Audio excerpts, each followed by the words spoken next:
விசேஷம் பார்த்துட்ருக்கோம். ஒரு தொகை கூட்டு வட்டியில் 45 வருடங்களில் 8 மடங்கு ஆகிறது எனில் எத்தனை வருடங்களில் 2 மடங்கு ஆகும்னு கேட்டிருக்காங்க. ஃபஸ்ட்டு கொடுத்துருக்க டேட்டாவை எழுதிக்கலாம். 45 வருடங்களே 8 மடங்கு ஆகுதான். அப்போ நம்மளுக்கு தெரியும் ஃபார்முலா வந்து A = P × 1 + R/100 to the power n. எத்தனை மடங்கு ஆகுது? A வந்து 8 மடங்கு ஆகுது. அப்போ இங்கே 8Pன்னு போட்டுக்கணும். இங்கே வந்து P × 1 + R/100 வருஷம் கொடுத்துருக்காங்க. எண்ணுக்கு பதிலாக 45ன்னு போட்டுக்கலாம். இந்த P கேன்சல் ஆகிடும். ஓகேவா? இப்போது இதிலேருந்து என்ன தெரியுதுன்னா 8ஓட வேல்யூ வந்து பார்த்திங்கன்னா 1 + R/100 to the power 45.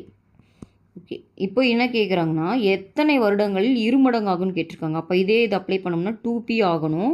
P தெரியாது. 1 + R/100 இந்த எண்ணு தான் கண்டுபிடிக்க சொல்கிறாங்க. 2P ஆகும்போது எண் எவ்வளோன்னு தான் உங்களுக்கு கேட்குறாங்க. ஓகேவா? இதை நம்ம கண்டுபிடிக்கணும்.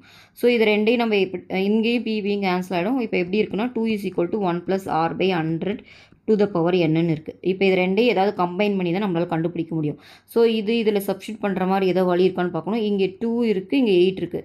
அப்போ நான் இதை என்ன பண்ணுறேன்னா நம்மளுக்கு தெரியும் 8 வந்து 2 க்யூப்னு. அப்போது இந்த 2 க்யூப்னு எழுதிட்டு அந்த 2க்கு பதிலாக நான் சப்ஸ்டியூட் பண்ணிக்கிறேன். ஓகேவா? அப்போது 2 க்யூபுக்கு 2வை எடுத்துகிட்டு இப்போ என்ன பண்ணலாம்? 1 + R/100 to the n. ஓகேவா? 2ஓட value to the power cube. இதோட வேல்யூ வந்து எவ்வளோன்னு பார்த்தீங்கன்னா 1 + R/100 to the power 45. ஓகேவா? அப்போது இதை வந்து பார்த்திங்கன்னா 3n எழுதலாமா? 3n.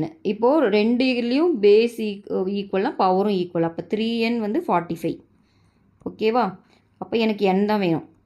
ஏன்னா இந்த சைடு நம்ம n தான் கண்டுபிடிக்கணும். n வேணும்னா அப்போ 45/3 கேன்சல் பண்ணிங்கன்னா 15 இயர்ஸ்னு வரும். ஓகேவா? இப்போ இந்த சம்மோட ஆன்சர் 15 இயர்ஸ்.